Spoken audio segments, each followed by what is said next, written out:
Номер 2 мамлекеттик резиденция мекемесинин жылдык кирешеси 80 миллион сомдон ашты. Бул тууралуу президенттин иш башкармалыгынын жетекчиси Каныбек Туманбаев билдирди. Андагы имараттарды кайрадан куруу, меймандар үчүн ыңгайлуу шарттарды түзүүгө, аймактын туристтик борбор катары имиджин жогорулатууга өбөлгө болууда. Маанилүү кадамдардын бири 9 имараттын реконструкциясы бүткөрүлдү жана мейманкананын бөлмөлөрү көбөйтүлдү.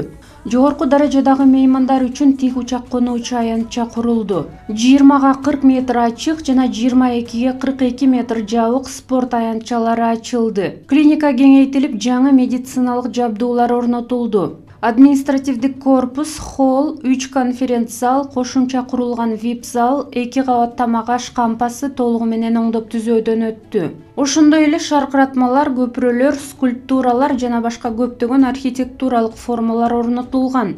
Каныбек Туманбаевдин билдирүүсүндө 2025 жылы дагы бир катар модернизациялоо иш-чаралары жүргүзүлөт.